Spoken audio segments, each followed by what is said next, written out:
Mislim, da lahko počasi kar začnemo. Lep pozdrav vsem, dobrodošli na današnjem dogodku, na katerem bo govora o nedavno izdanem zborniku Anti-Gender Campaigns Mobilizing Against Equality, ki obravnava, oziroma v različnih nacionalnih okvirih obravnava znanstveni koncept spolov, kot ga uporabljajo oziroma prevajajo religijske organizacije v imenu mobilizacije proti enakosti. Z nami sta Roman Kuhar, ki je sourednik zbornika, in Aleksander Štulhofer. Aleksander Štulhofer je predstojnik katedre za seksologijo na oddelku za sociologijo Zagrebške filozofske fakultete. Deluje tudi kot terapevt in je soavtor novega hrvaškega šolskega programa zdravstvene vzgoje, ki nedavno povzročil burno nasprotovanje. Pa tudi soavtor enega izmed prispevkov v zborniku. Roman Kuhar je sociolog, profesor na oddelku za sociologijo na filozofski fakulteti Univerze v Ljubljani. Raziskovalno pa se ukvarja z LGBT in queer študijami, družbenim gibanjem, državljanstvom in seksualnostjo. Jaz bi kar začela z mojimi vprašanji, ki so se mi porajala med branjem zbornika. In sicer me najprej zanima, kaj nam omenjena gibanja in njihovi instrumenti argumentacije, ki pogosto temeljijo na sklicevanju na znanstvene argumente, sporočajo o položaju znanosti v družbi, oziroma bolj specifično o položaju študij spolov, gejevsko-lezbičnih študij, queer študij in seksologije v akademskem prostoru, tako z vidika relacije z družbo, kot tudi z vidika relacij med posamičnimi vednostmi, med katerimi družboslovje najpogosteje zavzema nek podrejen položaj manj znanstvene znanosti. Zanima me tudi, kako se to potem odraža v različnih nacionalnih okvirih, ki so obravnavani v zborniku. Začnemo z lahkim vprašanjem.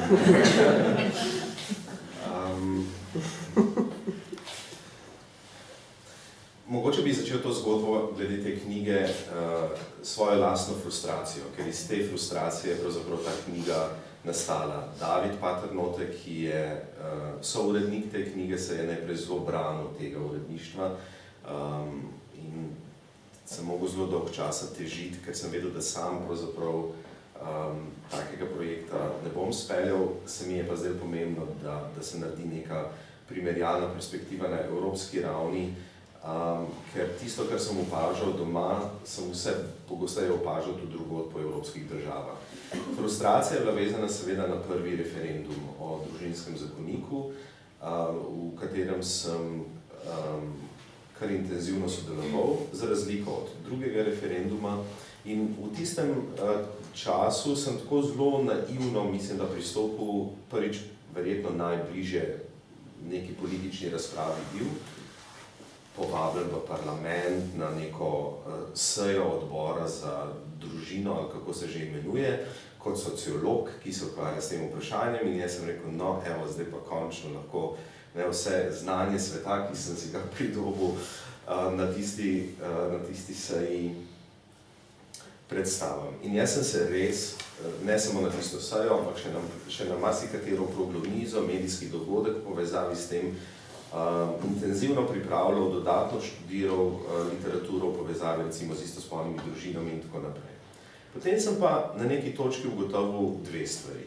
Ena stvar je, da sem jaz lahko še tako natančno citiral rezultate različnih raziskav, bil pozoren na metodologijo, opozarjal na skratka najrazličnejše vidike, to glavnine tam prisotnih ni zanimalo, oziroma sploh na kakšnih teh medijskih soočenjih pro et kontra je zelo hitro postalo jasno, da če jaz tam govorim o nekih socioloških raziskavah, da to v tem prostoru pač pade na tla preprosto. In ko Aleš Primc reče, ki je bil na drugi strani, otrok potrebuje očeta in mamo, je pa to imelo nek efekt, je to na nek način učinkovalo. In to je bila moje prvo razočaranje v tem smislu, da pravzaprav vse te študije in ti podatki in raziskave nimajo tako veliko teže, ker v ozadju je vedno neka politična odločitev, ki seveda nujno ne sledi temu. Po drugi strani se mi je pa zdelo zanimivo, da nasprotniki družinskega zakonika, v prvi vrsti predstavniki Rimsko-katoliške cerkve, ne uporabljajo več jezika, ki je bil za njih značilen še nekaj let pred tem. V Sloveniji smo imeli recimo o tem razpravo že konec 90-ih, pa že pred tem, ampak recimo intenzivno v tistem času 2002-2004. In ker sem delal na Mirovnem inštitutu enkrat neko diskurzivno analizo tistih razprav, sem vedel, da so se takrat sklicevali in na Biblijo, in na Boga, in na to, da v Bibliji domnevno piše, da je homoseksualnost gnusoba, to je ta znamenita trditev, ki jo je Rode ponovil na enem televizijskem intervjuju in tako naprej. Skratka, en kup teh bibličnih referenc je bilo. Zdaj, ko sem jih poslušal v parlamentu, pa kar naenkrat teh bibličnih referenc ni bilo več. In ne samo to, ta biblični diskurs je bil zamenjan z nečem, kar se je zdelo znanstveni diskurs. Tudi Strehovec je na drugi strani govoril o nekih številkah, neke študije omenjal popačeno in tukaj mogoče poznate zgodbo, da sem šel proti eni novinarki družine, ki je te podatke zelo popačila in so to zgodbo obrnili takrat, kot da jaz napadem novinarko, ki je bila pa je takrat noseča, jaz tega nisem vedel in seveda tudi nisem poznal, ampak zelo spretno je bilo to obrnjeno kot tik pred najpomembnejšo vlogo, ki jo bo ta ženska v življenju naredila, to je rojstvo otroka, je zdaj tam en sociolog nekaj napada. Skratka, vse te, da sem zelo na hitro povzel te drobce iz te zgodbe, so pri meni povzročile neko frustracijo v tem smislu, se nič ne moram. Pravzaprav so vsa vrata na nek način zaprta. Hkrati sem pa videl, da se te isti argumenti, ista zloraba podatkov, iste raziskave citirajo tudi v drugih razpravah na Hrvaškem, v Franciji in tako naprej. In na tej točki mi je nekako postalo jasno, da smo soočeni z nekim novim fenomenom, da tukaj ne gre za nadaljevanje tistega klasičnega nasprotovanja politikam na tem področju, ampak da je to nasprotovanje dobilo neko novo obliko in tudi novo vsebino in nove strategije in tako naprej. In zdaj, če se vrnem k temu izvornemu vprašanju, kaj lahko s temi raziskavami naredimo in kaj lahko naredimo v primerih, ko so te podatki zlorabljeni. Jaz mislim, da se je zgodilo med drugim sledeče. Pomemben del razprav, ki izvirajo iz tega, čemu danes oni rečejo teorija spola, je usmerjena proti tako imenovanim elitam. In zdaj te elite so, podobno kot teorija spola, nek prazni označevalec. Kaj želim s tem reči? Teorija spola je vse in nič. Enkrat teorija spola pomeni istospolne poroke, enkrat je to povezano z reproduktivnimi pravicami in tako naprej. Skratka, o tem ena avtorica iz Avstrije, mislim, da je naslov članek tega poglavja, da je teorija spola pač prazni označevalec. Ona o tem piše. Tisto, kar sem želel reči, je, da je bil verjetno v Sloveniji napad na te akademske elite pravzaprav ravno odziv na to, da so se v času družinskega zakonika verjetno najprej iz teh akademskih krogov slišali neki utemeljene podpore proti tovrstnemu predlogu družinskega zakonika. Ta družinski zakonik je dobil strani sociologov, socialnih delavcev in tako naprej podporo. In oni, nasprotniki, so to, se mi zdi, da zelo spretno izkoristili v tem smislu, da so predstavili te ljudi, ki podpirajo tovrsten predlog, kot nekdo, ki je v teh zaprtih prostorih akademskih, elitističnih, ki nimajo stika z realnostjo, ki želijo spremeniti svet, kakršen je in tako naprej. In tukaj je šlo za to preupraševanje znanosti kot take. Mi smo bili, nas je bilo večkrat pozvanih, naj se distanciramo od vseh naših raziskav, ker baje je nekdo ugotovil, da 80% psiholoških raziskav ni mogoče replicirati. To je bil dejansko nek članek, ki je to neko tako raziskavo naredil, ampak nobena od teh raziskav prvič se ni ukvarjala s temi tematikami in drugič v tistem vzorcu seveda ni bilo mojih raziskav, ali pa raziskav koga drugega. Ampak to so bile ene take zelo poenostavljene interpretacije in na to so zelo igrali. In to mislim, da je bila ta uporaba in zloraba znanosti je bila ena od njihovih strategij. In strategija je bila torej upor proti elitam. Tam imamo neke akademike, ki nimajo stika z realnostjo, mi vsi vendarle vemo, kaj je resnica in resnica je, otrok potrebuje očeta in mati in tukaj se debata konča. Tukaj ni prostora za razpravo. S tem so pravzaprav zapirali razpravo in zelo učinkovito. Ne vem, če sem zdaj odgovoril na vprašanje. Malo te bom še vprašala. Kar se opaža tudi v njihovem diskurzu, je to, da ne gre za splošno diskreditacijo znanosti take, ampak za diskreditacijo specifične vrste znanosti, predvsem študij spola in podobno. In pri tem se naslanjajo ne samo na to neko zdravo razumskost, pač pa tudi spet na določen tip znanosti. Torej znanost, ki drži njihove argumente. Skratka, zdi se, kot da imamo na eni strani znanost, na drugi strani pa tudi nekaj, kar se kaže kot znanost. Na nek način bi lahko rekel, da so ojačali to, kar med vrsticami v akademski skupnosti velja, čeprav nihče tega ne bo rekel na glas. In to je, da je kvalitativna metodologija in znanost, ki temelji na kvalitativnem raziskovanju, malo bolj soft in ni tako oprejemljiva, da hardcore kvantitativci, tam je pa stvar oprejemljiva in realna. Zdaj sem zelo popačil to, ampak neka ta distinkcija vendar je obstaja. Oni so pa to popačali do konca. Ampak tako zelo selektivno, ko jim je nek podatek služil njihovemu cilju, je bil to podatek, ki ni bil problematiziran, ki je bil relevanten, kjer širši kontekst vprašanja metodologije in tako ni bilo postavljeno pod vprašanje.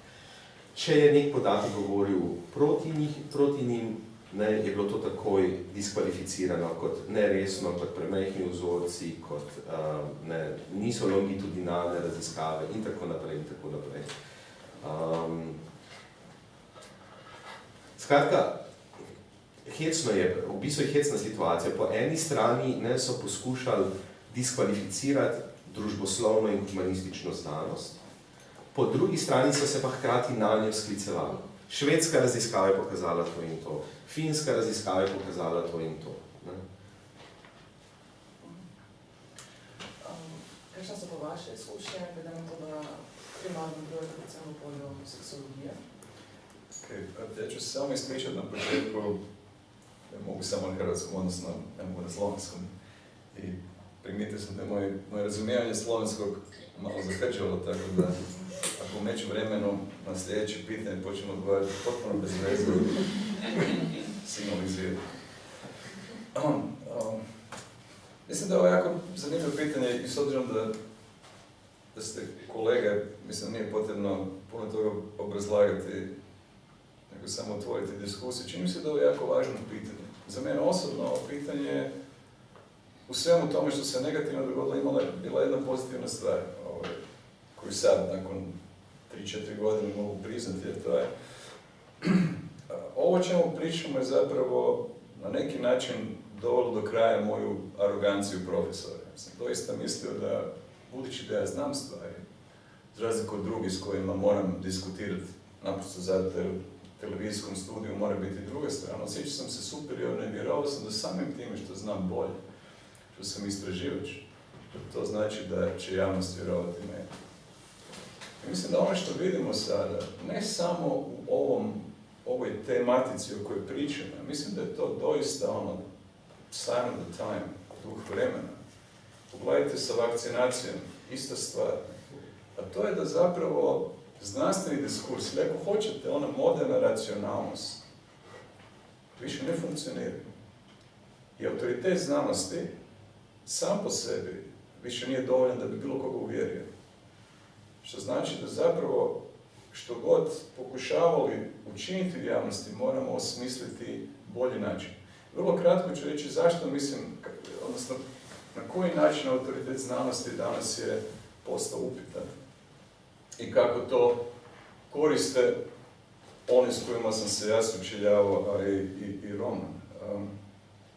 Pokušavam izbjeći mi i oni, teško. Ja mislim da kad gledamo zapravo početak, ili barem jedan od početaka je zapravo na lijevoj strani, na ljevici. Poststrukturalizam i dekonstrukcija. Koji su ne bez argumenata, rekli svaka znanost je i dijelom ideološka znanost. U tom smislu Roman je spomenuo jednu strategiju kojom je strana u debatama, recimo, o homoseksualnom braku, o seksualnoj edukaciji koristila je bila doista naša i vaša znanost. Dakle, na svaki argument s kojim bi došao da je neko istraživanje pokazalo to i to, oni bi rekli, ali imamo i mi istraživanja koje potvrđuju ono što mi mislimo. Koliko god to izgledao prazan retorički argument, on je zapravo vrlo efikasan. Zašto? Zato jer za prosječnu javnost, i sad opet zvučim arogantno i trudim se ne biti, ali za prosječnu javnost obrazlagati koji su kriteriji kvalitete znanstvenih istraživanja. Kako nije isto da li se neki članak objavio u vrlo prestižnom časopisu koji ima sjajne recenzente, a neki u open access, izdanom u Indiji ili što god hoćete, nije isto. Ali objašnjavati to je izgubljen posao. Dakle, to je prva strategija. Naši znanstvenici kažu ovo, vaši kažu ovo. Implikacija je, znanost je relativna i to je drugi jaki argument. Da, jedan od tih posebno čini mi se jakih stavova ovdje, odnosno argumenata, a na koji se, po mom mišljenju, ako smo doista znanstvenici, ne možemo buniti, odnosno ne možemo ih opovrgnuti, je argument koji kaže, ok, znanost je do sada rekla to i to, ali što znamo što će biti sutra? Možete li doista tvrditi, koji god element debate uzmemo, da se neće upraviti istraživanje koji će pokazati da se društvo mijenja, da se nešto mijenja, da će rezultati biti drugačiji. I pravi istraživač, čovjek reći, imate pravo, ne znam, nije vjerojatno, ali. Treći, dakle, ja mislim da je to jedna gotovo kaskada argumenata kojim će druga strana vrlo lako izaći na kraj sa strategijom koja se fokusira na znanstveni pristup i na neki način znanstveno argumentiranje pozicije. Treći argument koji, ako sve ostalo fails, treći argument je znanost se bavi pitanjima postojanja, odnosno empirije, fenomenologije i tako dalje. Znanost nije normativna i ne može biti normativna. Pitanja o kojima govorimo drugim riječima su duboko humanistička ili bolje, čitaj, moralna pitanja, etička pitanja. Znanost nas može informirati, ali u krajnjoj liniji znanstvenici, drugim riječima, znanstvene evidencije, ne donosi odluku o tome kako ćemo zakone imati, kako ćemo politika donijeti. Naravno, ne kažem da je to razumna argumentacija, ne kažem da je to argumentacija koja prolazi u Europskom parlamentu, barem do sada. Ali to je argumentacija koja ponekad zvuči uvjerljivo za publiku koja smatra da je neko pitanje primarno etičko pitanje. I naravno pri tome uvijek postoje različite ideje, ali znanost tu, osim što nas može informirati u svojoj nesavršenosti, nije krajnje bitan. Dakle, mislim da tu imamo nekoliko stvari koje su dovele do toga. Dakle, jedna je nepovjerenje i skepsa prema svakom autoritetu, tako i prema znanstvenom. Druga mogućnost da s obzirom da je teško objasniti, odnosno da je teško u javnosti odrediti kvalitetu nečega, da uvijek možete suprotstaviti neki znanstveni nalaz sa nekim drugim. I treće, da na kraju možete reći, ako ništa od toga ne upali, znanost nas ne može voditi u političkim odlukama. Naravno, to je osobito uvjerljivo u situaciji kao što je Hrvatska, možda manje u situaciji kao što je Danska. Zašto? Zato jer hrvatska politika nikada nije počela razmišljati o nekom zakonu, o nekoj policiji, tako da je rekla, ok, sad ćemo naručiti studiju koji će nam reći kakva je situacija, koliko košta ovo, koliko ono, dakle. I to je nešto što je vrlo jasno u svakodnevnom životu, da znanost i politika kod nas tradicionalno ne može šta zajedničko. Prema tome, zašto bi sad morali puno se baviti znanošću. Dakle, to je nekakva moja pozicija koja zapravo završava sa nekim zaključkom da doista moramo ozbiljno razmisliti o tome na koji način argumentirati pozicije, a ne oslanjaju se pritom isključivo, čak vjerojatno ni primarno na znanosti. Mi se čini da zapravo tu gubimo na uvjerljivosti. Nije da imam recept što činiti, ali mali korak je možda znati što ne funkcionira. Moje naslednje vprašanje je bilo ravno v povezavi s tem, kako peljati argumentacijo v bojih za enakopravnost. Enkrat, ko je sama pozicija znanosti, ki predstavlja enega izmed temeljev argumentov v boju za enakopravnost, že destabilizirana in ko hkrati spremljamo tudi apropriacijo teh diskurzivnih elementov, demokracija, človekove pravice in podobno. Skratka, kako peljati boj za enakopravnost naprej, ko je destabilizirana in pozicija znanosti in diskurs o človekovih pravicah, ki primarno okvirjata. Jaz se ne bi, Saša je rekel, da mogoče znanost ni odgovor, ko se dela politika.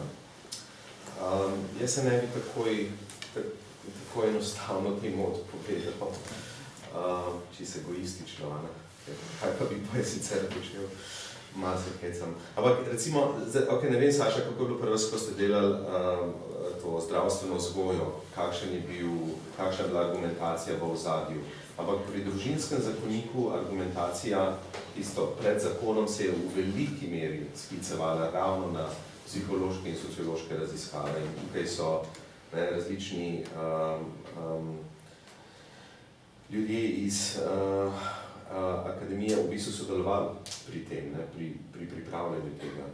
In ja, strinjam se s tem, da seveda nobena znanost ni objektivna in da je potrebno biti vedno pozoren na točkah, ko nekdo reče, da to, kar jaz pravim, je edina, je resnica in to je na ozadju, verjetno se nekaj skriva.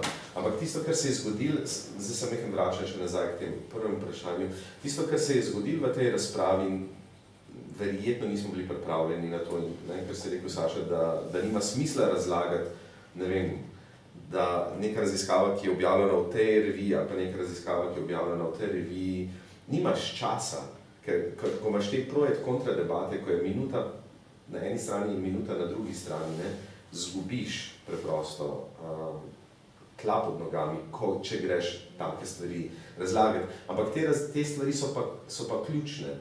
In tisto, kar je bilo pravzaprav mogoče sem naivno pričakoval, da bo čas javne razprave tudi čas razprave, ko bomo lahko debatirali o kvaliteti samih raziskav, o težavah samih raziskav. Ampak potem se je zelo hitro pokazalo, da v bistvu ne smeš, da moraš zelo črno-belo kazati stvari. Ker čim si, ne vem, predstavil rezultate neke raziskave in potem na koncu so pa pomanjkljivosti raziskave ali pa omejitve raziskave, je bilo že konec. Ker sistem, omejitve, to se pravi, nič ni vredno to, kar ste prej povedali. Skratka, ni bilo prostora za neko razpravo o tem. Vse se je zožilo na plus in minus preprosto. Zdaj vprašanje je bilo, kaj v tem primeru lahko naredimo. Ne vem, jaz se ne bi tem našim raziskavam in vsem temu v celoti odpovedal. Je pa verjetno potrebno premisliti, na kakšen način ko gre za take situacije, kot je čas pred referendumom, ko je potrebno preprosto nabirati glasove množic, ne, ker v bistvu ti iščeš in nagovarjaš ljudi, ki bodo šli v nedeljo na referendum. Ne. Verjetno je malo potrebno stopiti ven iz te akademske vzvišenosti, ja ne vem, kako bi temu rekel, in stvar, nočem reči popularizirati, zaradi tega, ker ne, mi smo v drugi strani vedno očitali populističen diskurs. In zdaj vprašanje je, a je rešitev populističen diskurs tudi na drugi strani. Barbara Rajgel se spomnim, da je njena pozicija bila, rajše, ne vem, 15krat zgubim referendum, kot da bi začela s populistično govorico, ki bi bila bolj učinkovita mogoče v neki taki situaciji. Ampak, ja, potem zgubiš referendum. Ne. Potem te pravice ali pa ne, neka zaščita manjšin ali pa nekih skupin ni zagotovljena. Jaz mislim, da verjetno je potreben strateški, torej ob upoštevanju nekih znanstvenih backgroundov, nek strateški razmislek, kako te stvari predstaviti na način, da bodo učinkovale. Hkrati pa smo ravno na primeru obeh referendumov tudi videli, da recimo, da je bil prvi referendum bolj jasen, bolj pozicioniran, manj apologetski, manj defenziven kot ta drug, oba pa sta bila zgubljena. Torej, Ja. na nek način se kaže, da niti en, niti drug pristop nista kaj dosti učinkovita. Ja, čeprav ta drugi pristop, ne, je pa nekje drugje pa deloval. Ne.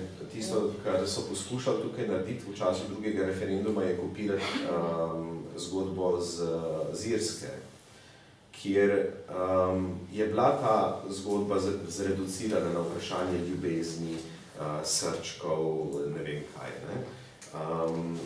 In tam je to delovalo. Ampak vedno sem malo jezen, ko primerjajo slovenski referendum z irskim referendumom, ker sta te situaciji neprimerljivi.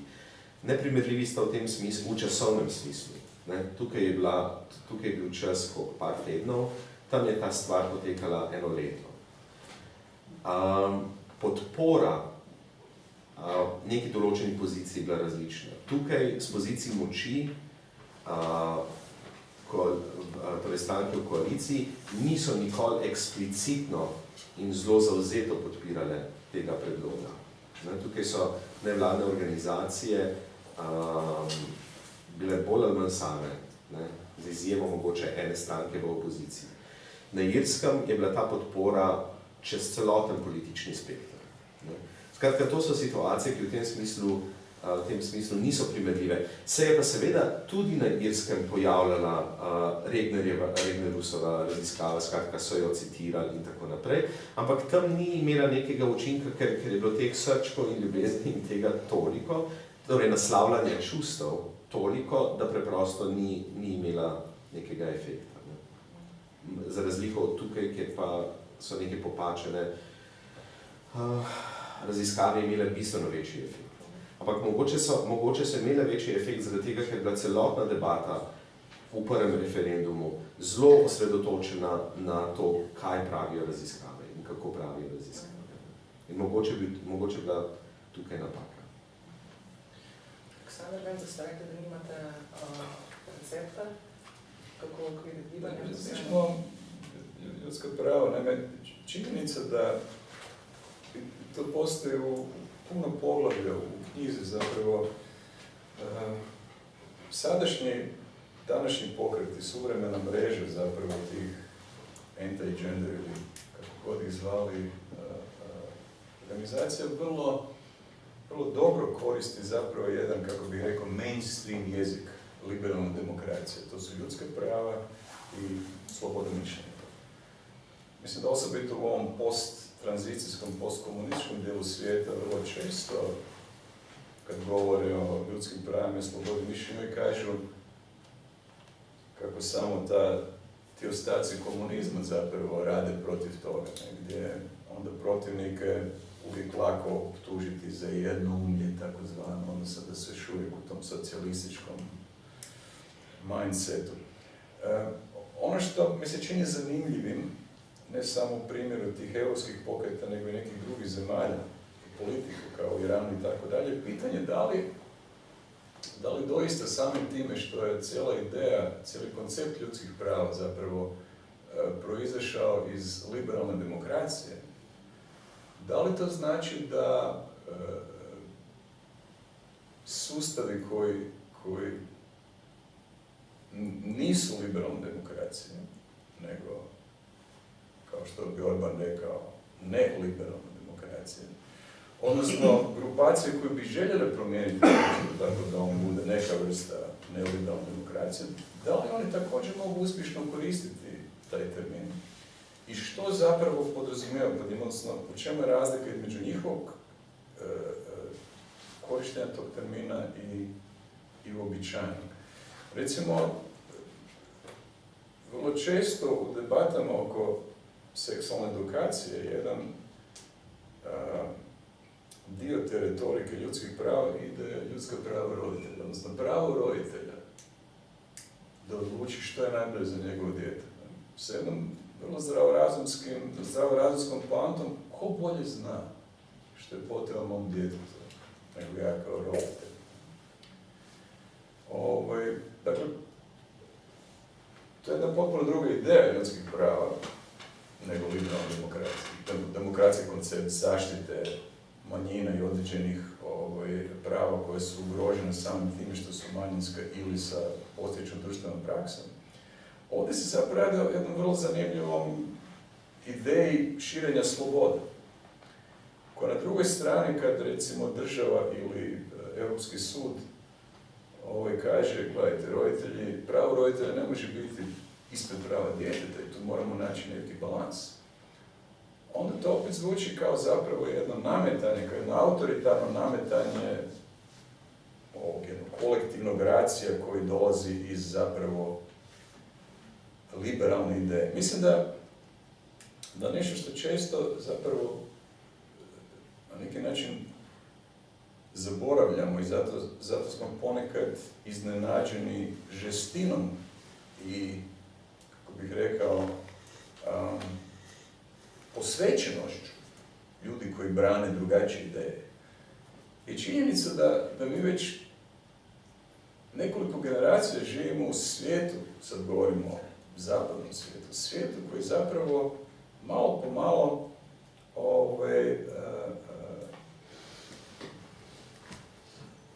se može karakterizirati kao život u jednoj permisivnoj kulturi. Nije da svi žive doma permisivno, da svi imaju te ideje, ali generalno gledano, uzmite jedan jednostavan primjer, uzmite 10 najpopularnijih serija globalno. Većina od njih je vjerojatno 9,5 su proizvedene u SAD-u. Kako te serije gledaju muško-ženske odnose? Kako te serije gledaju na homoseksualnost? Kako te serije gledaju na predbračni seks? Permisivno. To je globalna kultura, ona nije svugdje jednako prihvaćena. Ali to je nešto što izgleda kao ono što smo obukli, ono što nosimo svaki dan. Dominantni stil. Mislim da ova ideja i liberalna demokracija, ova ideja ljudskih prava koja je drugačija, koja zapravo traži svoje pravo da zadrži svoj nekakav kulturni bubble protivno državi, protivno znanosti, ono što znanost smatra da je najbolje edukacijski za djecu i tako dalje. Mislim da je to teško razumjeti ako ne gledamo ove pokrete o kojima ova knjiga govori kao prvo možda istinski dobro formulirani otpor protiv ideje da svijet ide u jednom smjeru. Da svijet ide prema sve većoj liberalizaciji, odnosno permisivnosti. Pretpostavljam da jako skačem, ali ono što tu hoću reći je zapravo da ne samo da nekako, barem ja nisam bio svjestan toga koliko takav svijet nekima ide na živce, samo su dugo vremena nisu našli pravi glas, šutjeli su, nego isto tako mi ponekad zaboravljamo koliko ta slika permisivne svakodnevnice, Friends serija recimo, koliko ta slika možda doista ne korespondira uvijek, bez obzira na popularnost tih kulturnih produkata, ne korespondira sa većinskim životom. Hrvatski referendum o ustavnoj definiciji braka kao heteroseksualnog možemo reći da je uspio samo zato jer Hrvatska ima jako nizak prag izlaznosti. Možemo reći da većina ljudi nije izašla. Sve je to točno. Ali ako gledate od 90.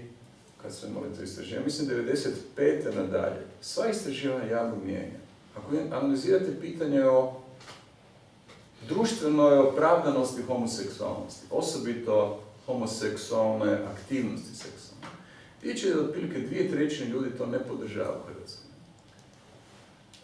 Poanta je sljedeća, ponekad zaboravljamo da zakoni idu ispred javnog mnijenja. Dekriminalizacija homoseksualnosti u zapadnoj Europi je na neki način išla ispred svog vremena. I tada su istraživanja odigrala veliku ulogu u tom racionalnom svijetu politike i zakonodavstva. Da vidimo što se zbiva stvarno, da li zakoni odgovaraju stanju stvari, ako ne trebamo ih mijenjati. Ali to nužno ne znači da većina ljudi se slaže s time. Na sreću za permisivni i liberalni svijet, organiziranje tog glasa koji je bio protiv toga, koji je sve tično na živce, je zapravo kasnije. Sad smo, ja mislim, suočeni malo zakašnjelo sa tom bujicom nezadovoljstva, koja je vrlo vjerojatno manjinska i dalje, ali je glasna. I trenutno, mislim da je ova liberalna, permisivna strana na neki način zatečena. I nema još uvijek pravi način kako s tim izaći na kraj. Kao prvo, pitanje je za koga se mi borimo, odnosno za čiju se pozornost borimo, za čije se glasove borimo. Da li to znači da želimo mijenjati nečije mišljenje? Da li želimo umjesto toga dati podršku onima koji misle kao mi? Ili zapravo smo svjesni da postoji možda veći dio populacije koji nije siguran, ne koji nema svoje ideje, svoje stavove, ali koji nije siguran što bi u ovom trenutku trebalo odlučiti po ovom pitanju. A to je potpuno drugačije pitanje za nekog ko se sprema za debatu. Da li je moj cilj da klerikalnog kuhara prokažem kao čovjek koji ne zna ništa o znanosti, ili je moj cilj da svojima kažem kako smo mi pametni, superiorni i tako dalje, ili ja zapravo ne razmišljam niti o njemu, niti o nama, nego o onima koje zapravo ne znam, za koje naslučujem da su zbunjeni, da imaju problema sa vjerovanjem u znanost, sa vjerovanjem u bilo koji autoritet, političari i tako dalje. Samo čini mi se da je taj dio populacije koji doista je bez pravog osnovca, jako teško je smisliti što zapravo njima treba reći. To je, čini mi se, problem i sa globalizacijom. Govorimo o winners and losers. Da, financijski to je točno, ali mislim da postoje winners and losers na još jednoj drugoj razini, a to je pitanje smisla života, banalno rečeno. Fluidnost je za većinu ljudi enormno teška, kao egzistencijalistički teška, ne egzistencijalno, ne financijsko, ne materijalno, duhovno teška.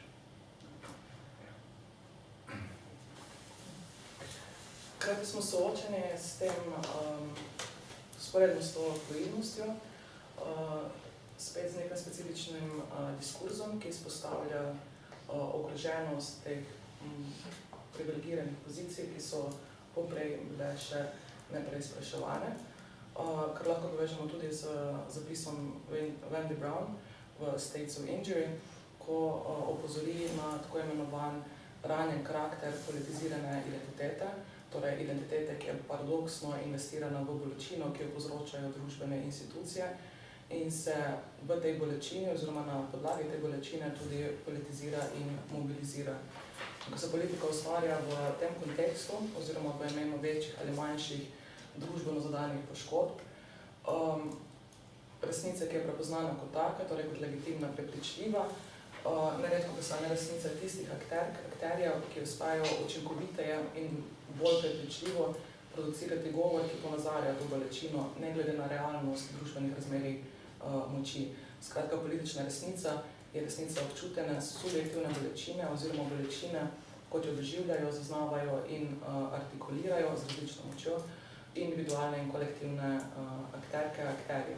Naprimer, s tako spostavljeno in izpostavljeno bolečino zarodka se negira bolečino družbene skupine oseb, ki so jih potencialno ali pa tudi realno odkratene reproduktivne pravice za bolečino, ki je zadana na strani družbenih struktur, raznospolne družine in njenega družbenega statusa, se negira prizadevanja k enakopravnosti istospolnih partnerskih zvez.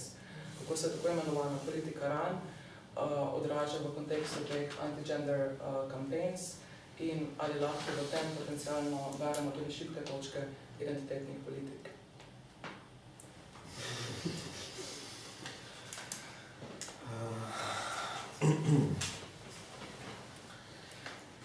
Zdaj, prej, ko sem poslušal Saša, ki je govoril o tem nekem uporu proti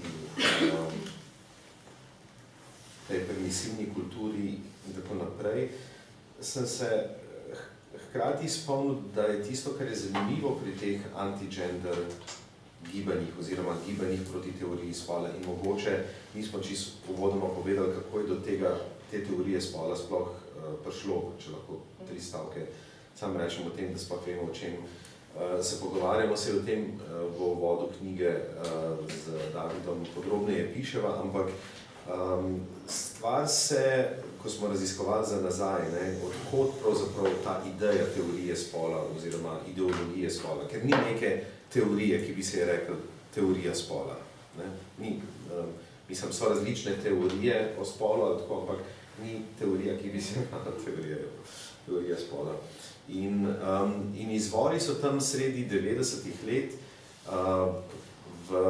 kot posledica pravzaprav 2 konferenc Združenih narodov, leta 94 o populaciji, 95 o ženskah, ko beseda gender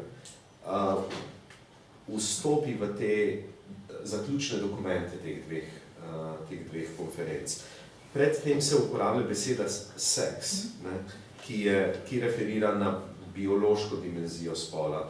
Gender seveda opozarja predvsem na to kulturno-družbeno dimenzijo spola.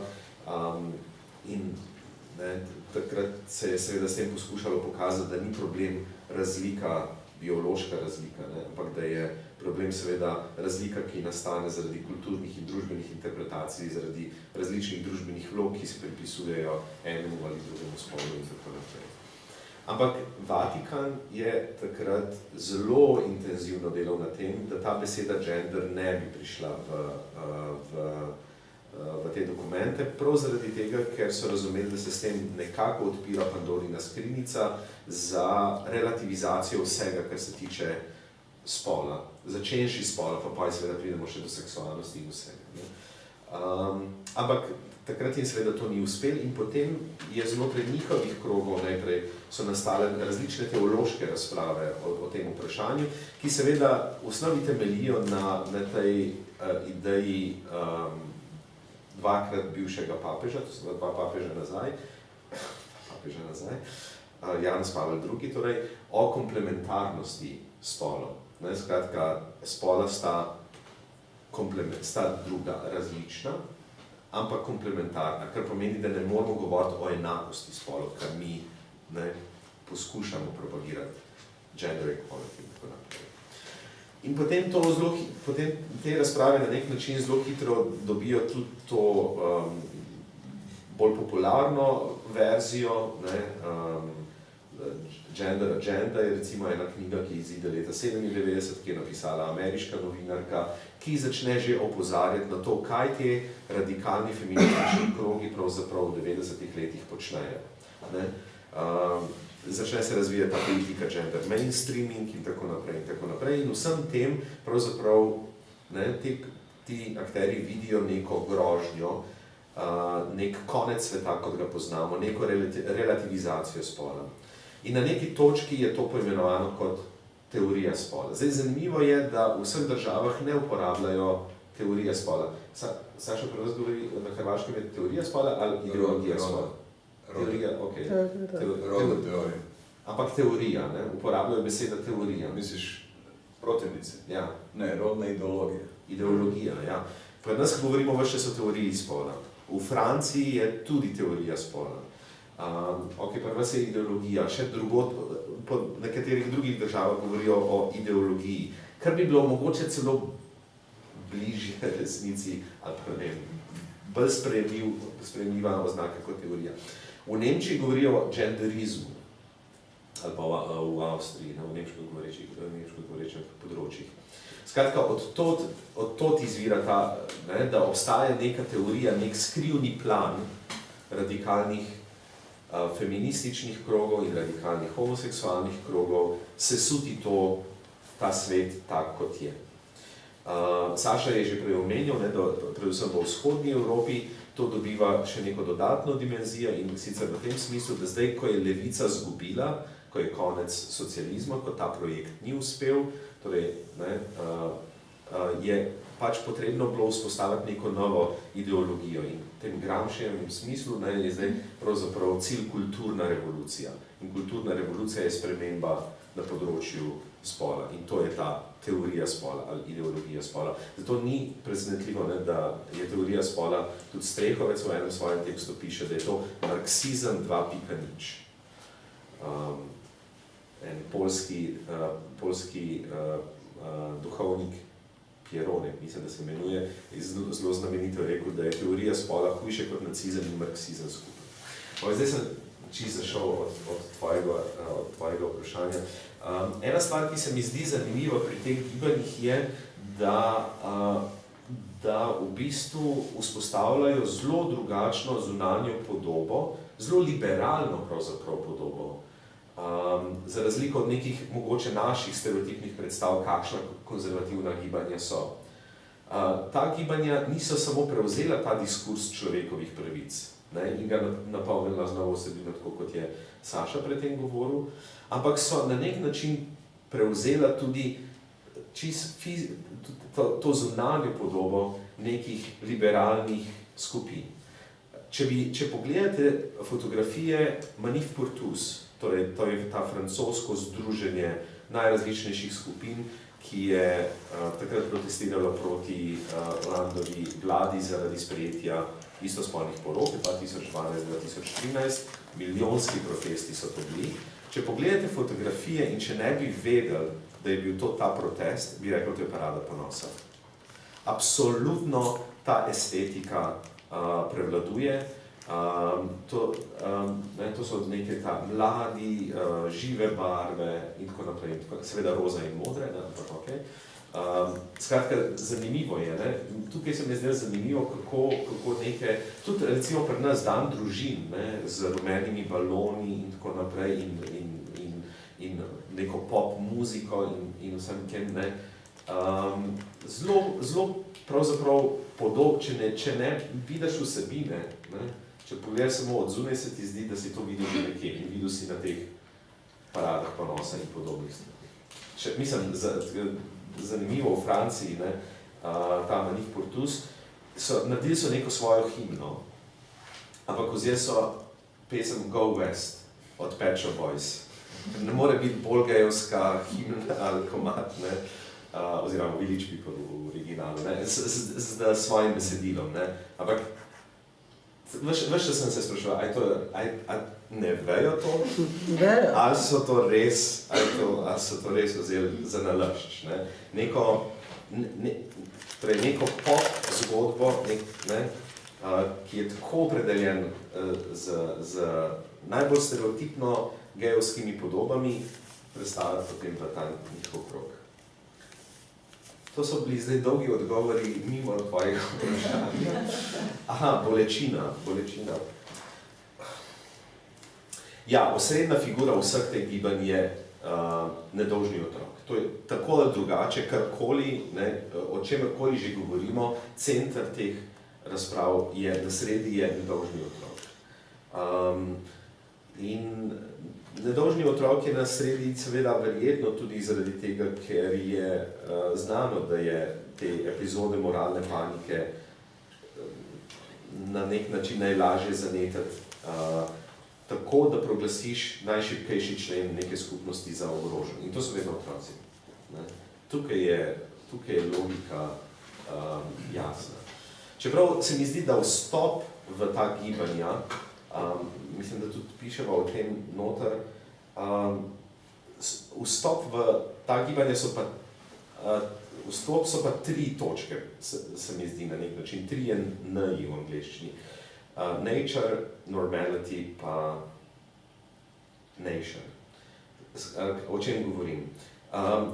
Torej, gibanja imajo izvor sredi 90-ih let v nekih cerkvenih krogih. Ampak danes anti-gender gibanje je daleč od tega, da bi ga lahko zreducirali na neke izključno cerkvene skupine. Ta diskus oziroma vso to argumentacijo, strategije in tako naprej so zelo hitro začeli prevzemati še drugi akterji.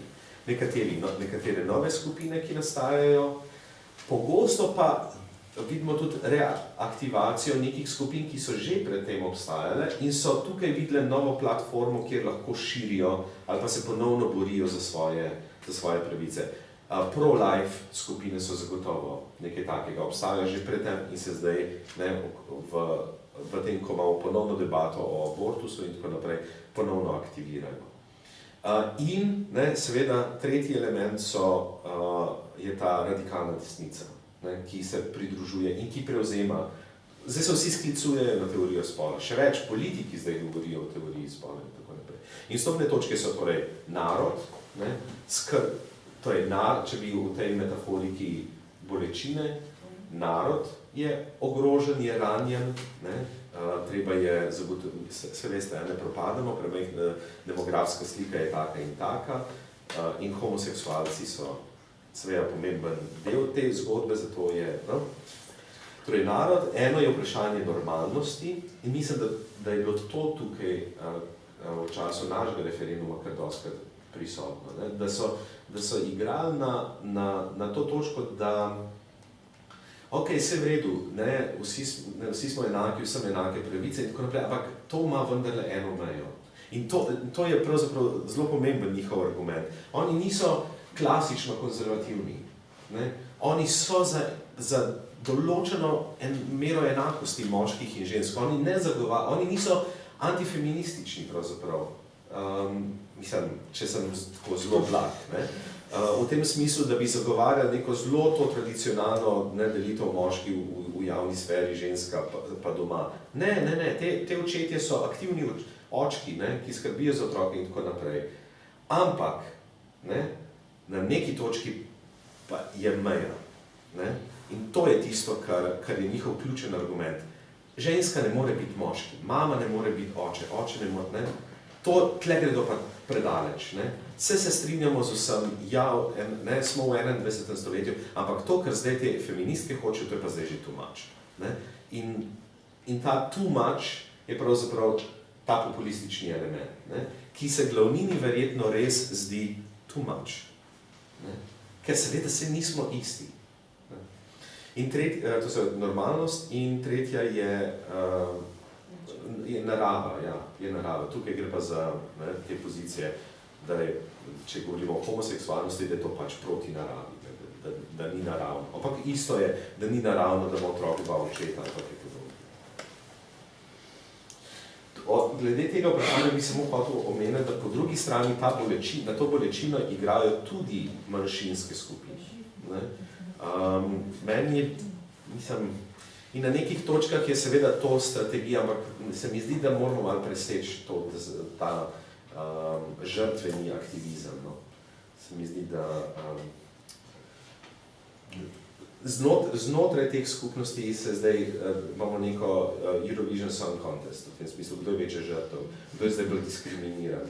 In na teh točkah zgubljamo energijo in voljo na mesto, da bi uspeli neko združeno fronto narediti, ne med sabo se v bistvu, ampak vse mod. Se na to se tudi navezuje moje vprašanje v povezavi s šibkimi točkami identitetne politike. A to dvoje povezuješ v smislu tega žrtvenega aktivizma in identitetne politike? Jaz sem, ko sem se s tem nekaj na ravni doktorata ukvarjal, sem mislil, da je rešitev tako imenovana problemska politika, v tem smislu, da se ti združaš, da ni identiteta tista, kar poganja neko politiko ali pa neko politično delovanje, lahko tudi, ampak v osnovi, da se združaš okrog nekega problema, ne, ki si ga delijo različne identitetne pozicije. Ampak tega nismo sposobni. Mislim, to se je pokazalo v času družinskega zakonika, se mi zdi zelo dobro. Sej so bili neke podpore sem in tja, ampak primarno je bilo to razumljeno kot vprašanje gejev in lezbijk. In zdaj, ko je vprašanje abortusa, bodo to ženske. Pa kakšno peticijo mogoče podpišeš. To je to, še vedno zelo sindikalistično delujemo na teh področjih. To je moja tema, to je pa tvoja tema. Recimo, Parada ponosa je v zadnjih letih, vem, da so poskušali razširiti, vključiti nove teme, razširiti. Ne? Ampak, a se je to res v smislu participacije poznali? Ne vem, je težko soditi ljudi, aha, ti si pa tist, pa ti si tist, pa tako naprej. Ampak ne, se mi zdi, da so te meje med nami še vedno zelo. In nimam odgovora na to, kako, v teoriji lahko rečem, ja, dajmo se tam, ko imamo skupen problem, dajmo ta problem nasloviti, ne glede na to, kakšna je moja identitetna pozicija. Bi še kaj dalje povezali s politiko Rani? Oda. Profesor je. To sada konfuzan i želim nastaviti u istom tonu. Šalim se. Htio bih predložiti nešto što sam, o čemu sam sad razmišljao, politika identiteta. I na neki način mi se čini da ovaj glas koji druga strana nije imala i koji je sada vrlo glasan, da je to glas koji je zapravo dobro preuzeo sve bitne odrednice onoga što se u mainstreamu profiliralo. To su ljudska prava, to je politika identiteta. Pokušat ću dati jedan primjer. Nekad davno transrodno se zvala transseksualnost. I transseksualnost se zapravo svodila na osobe koje su željele manje više napraviti tu kiruršku tranziciju i živjeti kao osobe drugog spola nakon toga. Pomogućiti da se više niko ne sjeća da su bili nešto drugo. Dakle, jedan privatni svijet. Transrodni pokret danas ima potpuno drugu intenciju. Mislim da svaka politika identiteta ima dvije karakteristike. Prva je život je bojno polje. Ja se moram izboriti za prepoznavanje, za priznanje toga što jesam. A to znači da osim što je život bojno polje, život, odnosno svijet je pozornica. Ja želim biti prepoznat kao to što mislim da jesam i tako dalje. Konsekvencije toga trenutno, bar kad je u mojoj struci riječ, se svode na zapravo vrlo agresivnu kampanju dijela transrodnog pokreta protiv bilo kojeg znanstvenog autoriteta.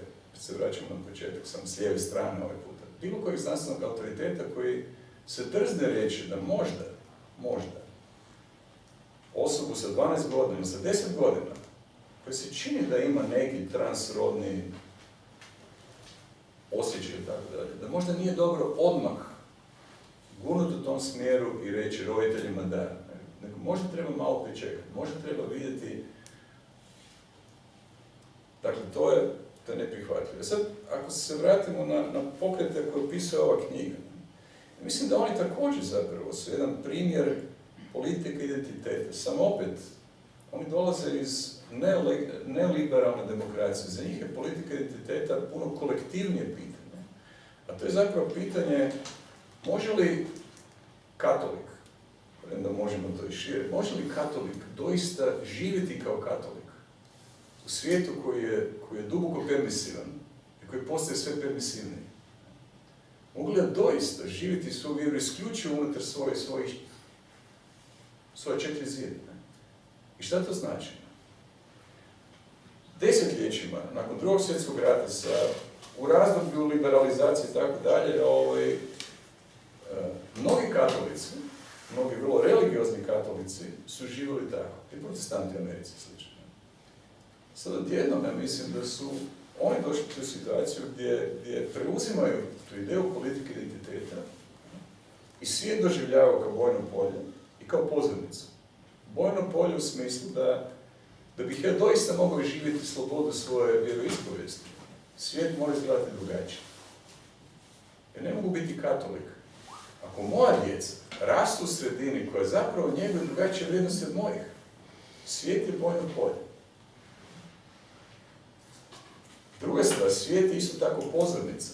Jedna od važnih stvari koje karakterizira ovaj pokret nije samo borba oko određenih issues, homoseksualni brak, abortus, seksualna edukacija, što god. Jedan važan dio toga je pokazati da postojimo, tko smo, kakve su naše vrijednosti. Jedna od važnih stvari, recimo u Hrvatskoj, za te mlade ljude koji dijele letke, koji obavljaju niz volonterskih poslova u sklopu ovog pokreta, i pokazati jednim drugima da nisu sami, da postoje kao društvena snaga, da postoje drugim riječima kao politički identitet. Nekad davno, jednom sam razgovarao s jednom grupom mladih katolika koji su doista pokušavali živjeti u čistoći vjere. Nema seksa prije braka. Naravno, definicija seksa može varirati, ali that's the bottom line. I godinama sam nakon toga pričao svojim studentima kako su oni zapravo, ne samo specifična seksualna kultura, oni su zapravo seksualna manjina. U smislu da kad jedno tako dete se nađe u krugu drugih koji ne pripadaju toj uskoj gotovo sekti, on ili ona će biti smiješni, nazadni. Danas nije tako. Danas ta grupa vjerojatno nije puno veća nego što je bila. Ali danas oni gledaju jedni druge kao jedan kolektiv, kao jedan pokret koji je dobio glas i kojeg se sluša zapravo. Barem se čini formalno da se sluša u društvu. Drugim riječima, kad se pojavi neki kazališni plakat koji vrijeđa njihove osjećaje, krenut će peticije, krenut će e-mailovi, krenut će niz debata na društvenim mrežama. To je glas. Ja mislim da je to politički identitet kakav smo do sada zapravo primarno vezivali uz možda stvari koje su nam bile puno simpatične.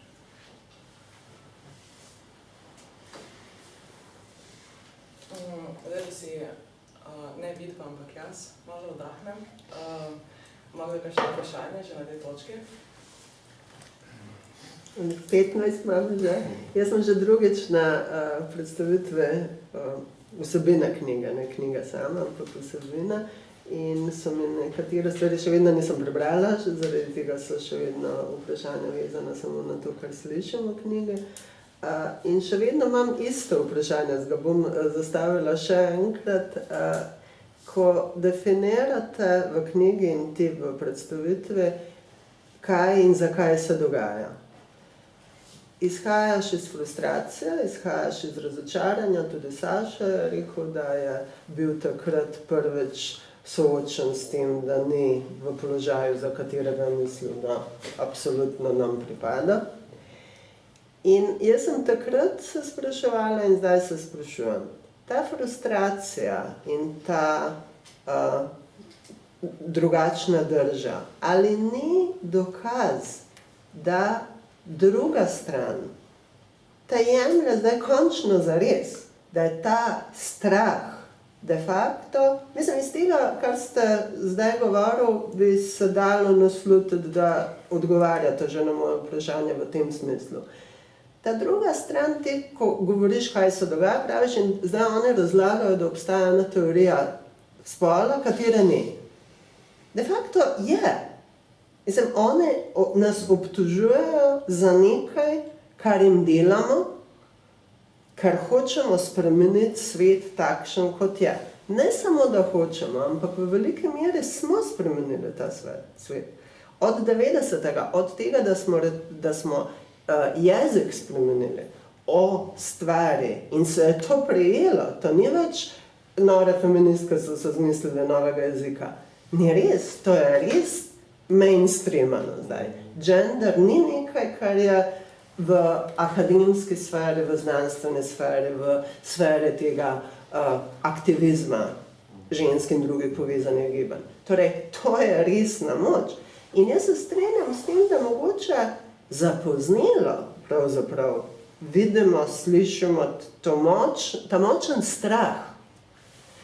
Zdaj, to je, ponovit ću možda pitanje koje sam već pitala jednom. Dakle, iz onog što ste govorili, ja sam to već onda doživjela kao jednostavno, toliko smo postali jaki da su sad kažu dosta. Da u jednoj točki, a nisam še. To je sam to. Drugo je pa zdaj, kaj iz tega, kaj naredite. Torej, moje optimistično stališče je, da smo dosegli zelo veliko in zaradi tega, ker smo dosegli zelo veliko, se druga stran ekipira in pozicionira boljše kot kadarkoli do zdaj mogoče.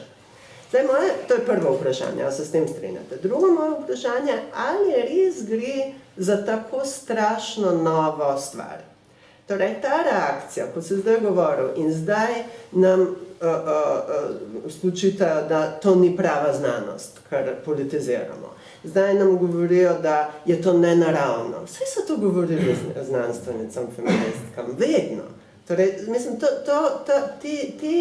vse, nacija, naravnost, kaj je tretji Jan? Normalnost. In normalnost. Vse to smo že doživele v tem času. Ne? Torej, v prejšnjem stoletju je vse to, ta naravnost, absolutno, če zdaj velja, saj nismo vsi enaki, ampak ženske lahko imajo več podob. Na začetku jih niso imeli, bilo je nenaravno.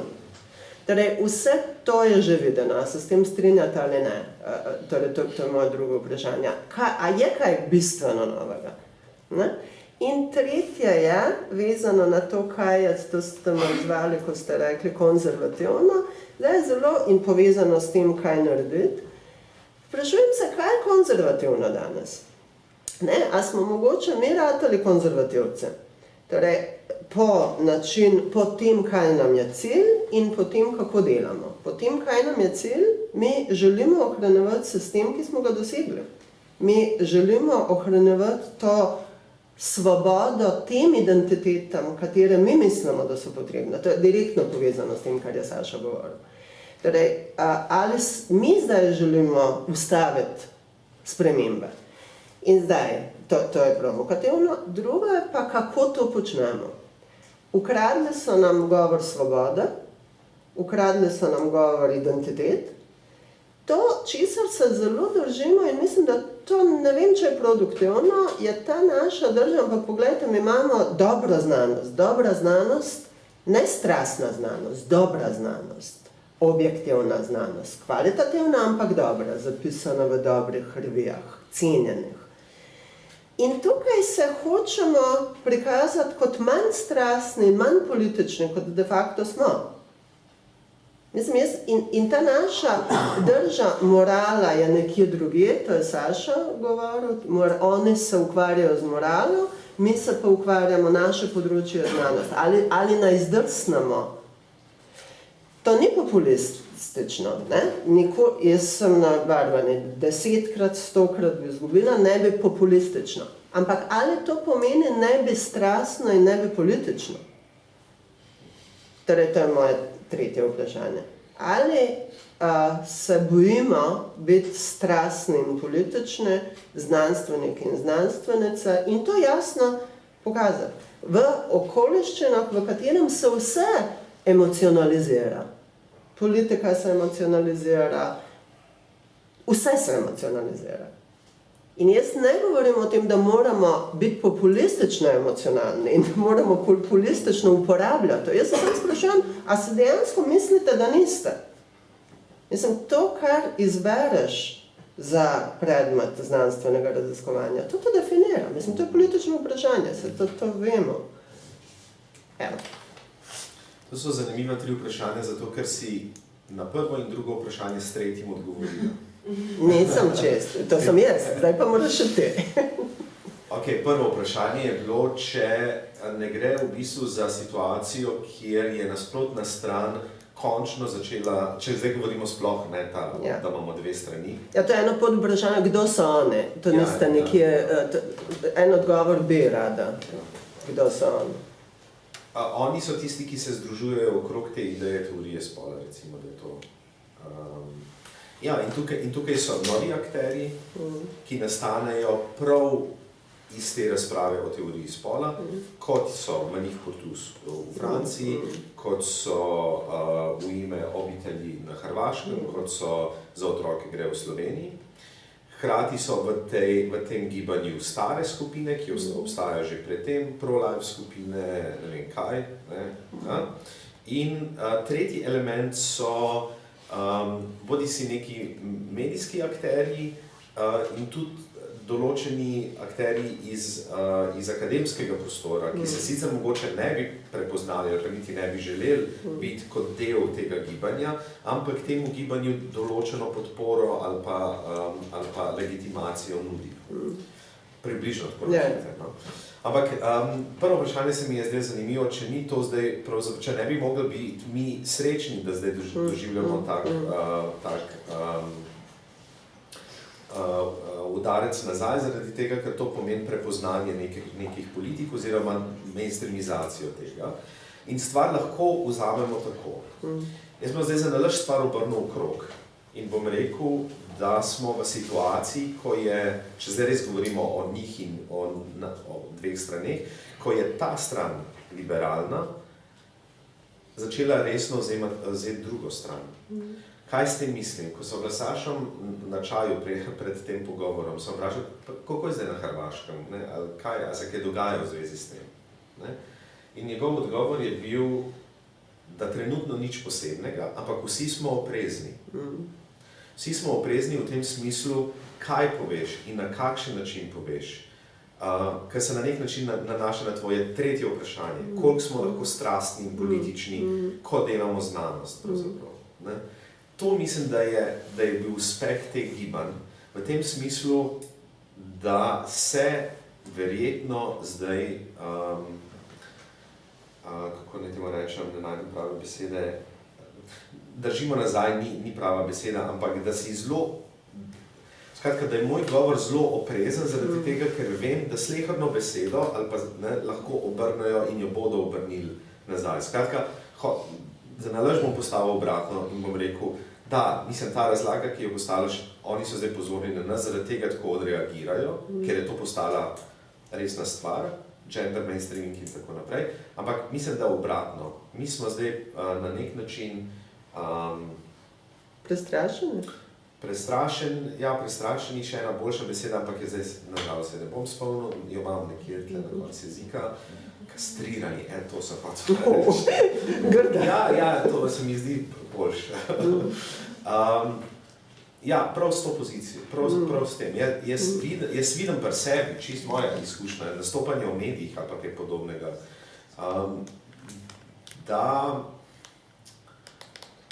da je bila sploh okrog teh razprav o družinskem zakoniku do določene mere včasih kastrirana. Ne vem, kako drugače boljše opišem to situacijo. In ta kastracija pomeni pravzaprav priznanje te druge strani. In to kastracijo sem videl tudi na ravni nevladnih organizacij. Ne bom no names, ampak določene nevladne organizacije se raj niso oglasile v določenih temah, ker sicer bi bile del abortivnega lobija, sicer bi bile del tega in tega. In seveda, kaj bi to pomenilo in je pomenilo, neuspeh na razpisih državnih politik. In še več, mislim, bi bilo potrebno narediti analizo, tukaj zdaj govorim o svojih opažanjih. politika se je začela, je postala v tem smislu kastrirana, ko gre za LGBT teme ali pa podobne stvari. Rajšne tega, ker nam bodo oni spet težili.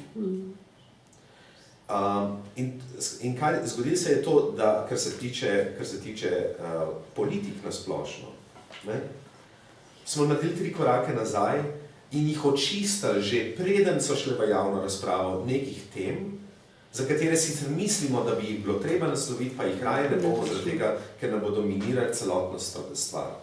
Na ta način na Ministrstvu za delo, družino in socialne zadeve vam lahko povejo, da ne, je to en element, na katerega so zelo pozorni. Torej, oni so pozorni na nas, ampak tudi mi smo zdaj zelo pozorni na njih. In to je, ne, on je rekel, da so oprezni. To je zdaj ta njihov uspeh. A je kaj bistveno novega? A je to, za razliko od feministična zgodba, zdaj nekaj novega? Saša? Odnos do... Tri kratke točke, možda da baš ne uzmemo svoje vrijeme. Kao što sam rekao na početku, ne mislim da smo kastrirani, dapače, ja mislim da zvučit ću kao patrist. Ja nisam vjernik, tako da. Mislim da je ovo prilika, naime, ono što se sigurno događa je da dio naše arogancije, ljudi koji vjeruju u liberalne ideje i misle da su pravi i tako dalje, misle da iza njih stoji cijeli razred moderne, racionalne misli i tako dalje. Mislim da smo izgubili tu aroganciju, što je dobro, jer na drugoj strani uvijek stoje ljudi i oni koji doista duboko vjeruju u stvari koje govore, kao što mi vjerujemo u stvari koje govore. Izazivao nama ježenje i kosu u zraku kao i kod njih, ali to ne znači. Oni ne moraju biti decent human beings. I koliko god možda ne možemo u habermasijanskom dijalogu koji će dovesti do društvenog boljitka razriješiti naše razlike, to svejedno ne znači da ih nije dobro razumjeti. A to arogancija uglavnom sprečava. Ili kastracija na kraju kraja, mislim, da bude on, mislim. Druga stvar je pitanje straha. Ja ne mislim da druga strana, da je to primarni motivator, da je to primarna emocija. Kada bi bilo tako, to bi bilo puno lakša borba. Ja mislim da je jedan pravi revolucionarni zanos na druge strane, koji ima različite interese. Dio tog revolucionarnog zanosa je političko poduzetništvo. Manji dio. Dio toga je politika identiteta. Dakle, ima doista hardcore udruga koje doista su na neki način fundamentalističke. Ne? Ta politika identiteta, kao i u slučaju koji sam dao kao primjer, ne želeći nikog povrijediti, transrodnog pokreta, ta politika je na neki način uvijek puca sama sebi u nogu. Jer toliko se diferencira, odnosno toliko se identificira s nečim specifičnim, da je to za većinu ljudi I treća stvar koja mislim da je zapravo dugoročno najzanimljivija i najproblematičnija možda, a to je onaj dio revolucionarnog zanosa koji se zapravo naslanja na duh vremena, ako ga ja dobro vidim, a to je zapravo ta rastući skepticizam i nepovjerenje. Tu se zapravo javlja, mislim, ideja koja je i u Americi naravni zakon, a to je ta ideja libertarijanstva. Država kakva god bila je problematična. Država je opresija. Da nam slobodu koju imamo po prirodi i mi ćemo napraviti društvo kako treba biti. Minimalna država. I to je, mislim, nešto što se pojavlja i ovdje, što će ovi pokreti, možda iz djelomično drugih motiva, ali sasvim sigurno i zato jer su povezani sa američkim religious right, koji je iznimno Tea Party i, dakle, to je neolibertarijanizam na neki način. Mislim da je to jedan prostor koji je potencijalno najopasniji, upravo zato jer rezonira sa duhom vremena, rezonira sa svim mojim političarima koji se pojavljaju nijotkuda. i za koje ljudi glasuju, ok, može samo za 3 godine, ali ko zna. To je nešto što ja mislim osnovni problem koji se vidi na različitim razinama, od otpora cijepljenju djece do političkih, novih političkih preferencija, tako i u ovim pokretima koji zapravo žele promijeniti svakodnevni život iz više permisivnog u manje permisivnog. Ne strah, revolucija, želja za promjenu svijeta.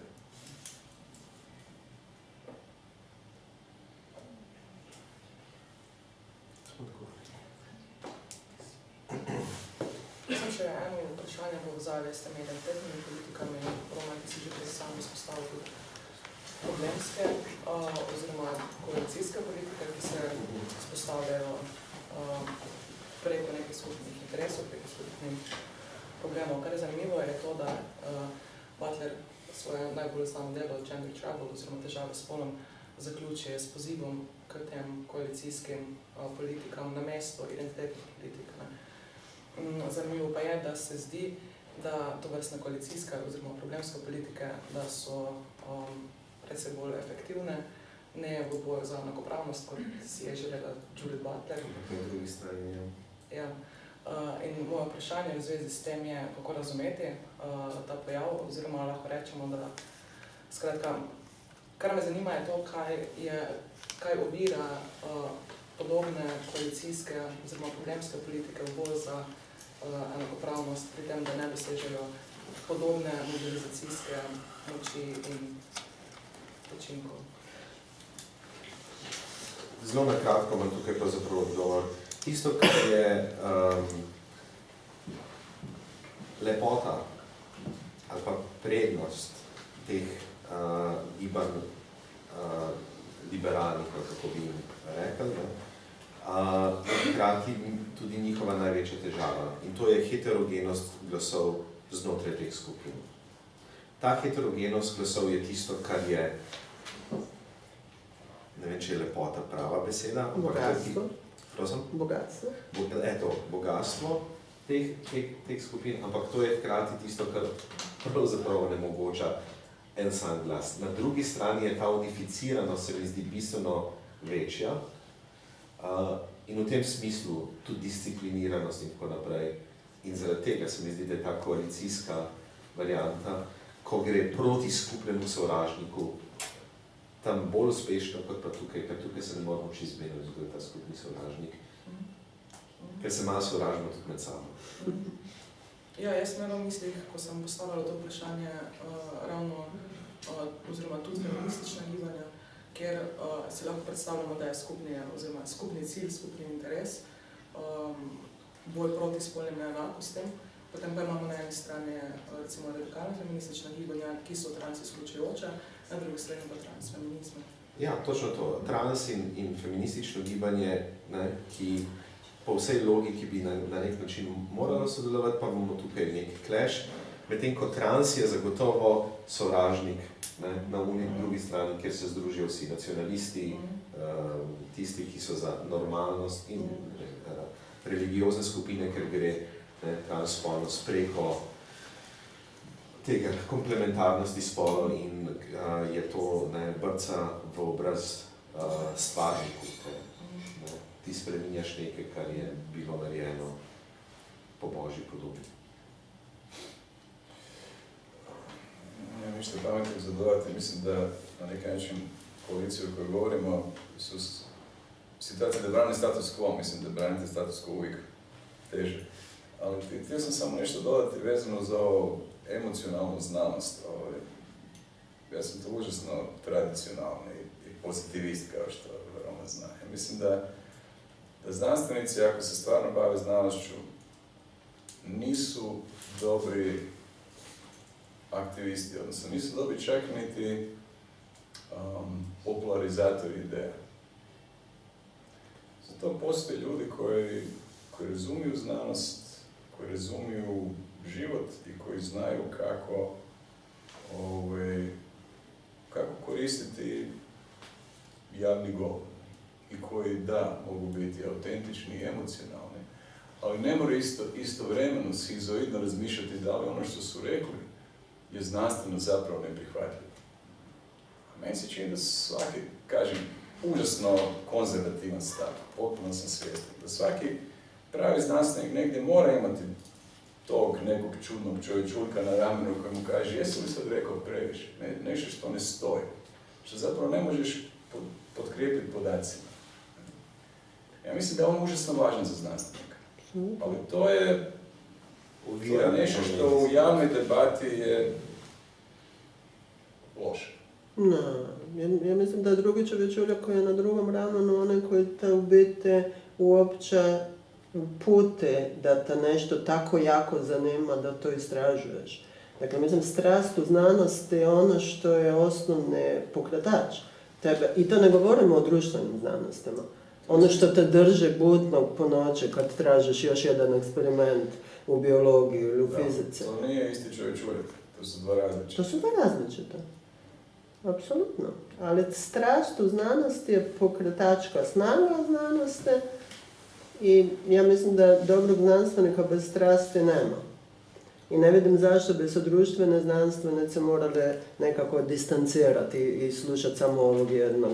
Nismo se razumije, ali ne govorim distancirati daleko od toga, samo govorim o tome da dobri društveni znanstvenici koji će vjerojatno također biti angažirani, jer na kraju krajeva nešto misle o svijetu u kom žive, često nisu najbolje osobe koje će iskazivati stav, koje će biti angažirane u svakodnevnoj borbi, dijalogu, što god.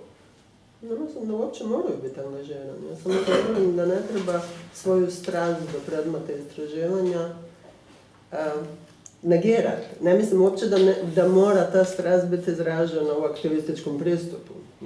Ne nužno.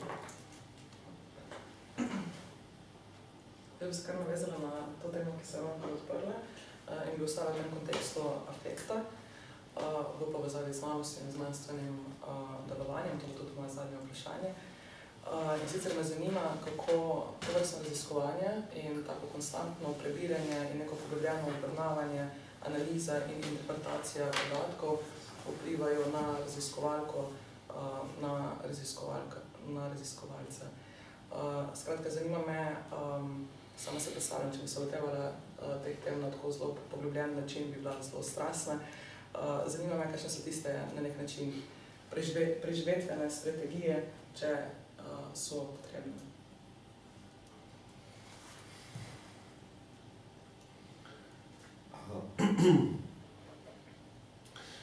Tako kot sem rekel, ta knjiga je v izvoru nastala iz frustracije in knjiga je bila pravzaprav, ali pa ta analiza ali pa ukvarjanje s tem je bila celjenje te frustracije. Torej, torej, delo na tej knjigi ni bil v tem smislu problem, zaradi tega, ker je bilo zame zdravilo. Bolj bi bil problem tisto obdobje frustracije. Tisto obdobje frustracije, meni je bilo tukaj, so mi bile bolj fascinantne stvari. Mislim, tisto, kar mi je bilo res zanimivo, ko sem prvič bral, pa drugič bral te chapterje, ko sem jih dobil od avtorjev. Tako, bral sem doma sploh tako na kavču in tako, pa ne moram verjeti, tako je ušlo mi tako, totalna fascinacija, ampak taka, mislim, negativna fascinacija z nekimi stvarmi, ki so noter opisane, ker je tako unbelievable skoraj, da? To je bila ena stvar. Druga stvar, ki je bila, recimo to se mi je zgodilo pri avstrijskem chapterju. V ta chapter bi lahko samo Avstrija prečrtal Slovenija in bi se lahko podpisal spomen. Torej, ta identičnost teh zgodb na nek način, ne, je neverjetna, no, to dvoje. Frustracija prej je bila pa, mislim, ja, ampak to je bilo, ni bilo s tem, ampak to je bilo okrog tega družinskega zakonika, takrat pa se spomnim, da mislim, ja, je bilo naporno za nekoga, ki ni vajen tega, ne, zame je bilo to recimo prvo sodelovanje in zadnje sodelovanje v kakršnikoli referendumski kampanji in tako naprej in to je bilo res 3-4 soočenja na dan na koncu. In tisti prosti trenutki, ki so bili sem in tja, ko sem sprehajal psa, se spomnim, kako sem se konstantno kregal v glavi s temi ljudmi. iskal boljše argumente, ampak na neki točki je bilo to tako konstantno prisotna misel, Sjećam se. ja, da sem rekel, pa meni se je že zmešalo, to je zdaj že to stanje. Ne? Kakšna strast, veš? To je Onkraj. Ja. Tako da tukaj se nabral veliko neke energije, ki smo jo sem na to slavili. To je moja izkušnja, ne vem, Saša. Vezano s knjigu, iskustvo je bilo odlično, jer doista ideju i roman su u 2 navrata bili vrlo strogi recenzenti, što obično nije slučaj u ovakvim. Ali htio sam zapravo za kraj nešto vratiti se na ovo pitanje strasti i tako dalje. Naime, meni se čini da od mnogih tipova strasti koji postoje oko nas, strast u ili za znanstveni rad je jedno od teže razumljivih. Većini je lako razumjeti strast za novcem, moći, naprosto zabavom, seksom, što god, ali mislim da je strast sa znanošću na neki način inherentno teško razumjeti, jer zapravo ima tu autističnu tendenciju, koliko god da se mi dobro družimo sa ljudima s kojima nas veže zajedničko područje interesa, ali da ne bi to ostalo lako u zraku, mislim da je vrlo jednostavno napraviti empirijski test. I ja ga svake godine iz početka radim, uvijek se nadajući da će eksperiment ispasti drugačiji, uvijek dobijem iste rezultate. Izađeš pred studente, novu generaciju, i kreneš sa puno strasti pričati o stvarima koje te interesiraju, koje misliš da bi i njih trebalo interesirati. To je problem. 10 njih za svijetlo, ne? Ostali su... I 10 je puno zapravo. Ja sam često razmišljao, imao sam taj osjećaj da je znanost jedan enormno plemeni poziv. Nije da nije, ali let's face it, mislim, naša strast za znanošću nije zato jer želimo spasiti svijet. Ima stvari koje nas interesiraju i to je način na koji mi jedino možemo tražiti odgovore. Ne? I u tom smislu možda ne bih previše nas smatrao u tom smislu plemenitima, u svakom slučaju imamo privilegiju da možemo uživati u stvarima koje volimo raditi.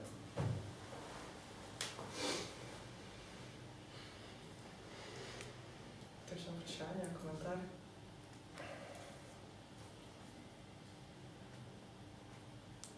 Petek je zvečer. Samo še jaz.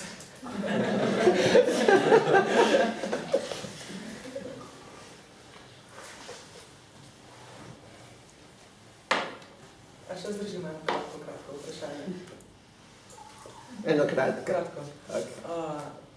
Kako to vrstni diskurzi in skupaj s tem nekim relativnim neučinkovitim odzivanjem na nje vplivajo na porajanje oziroma utrjevanje izrazito marginaliziranih pozicij tistih, ki jih z referenco na Kate Bornstein lahko pojmenujemo kot nove spolne in seksualne odpadnice, odpadniki.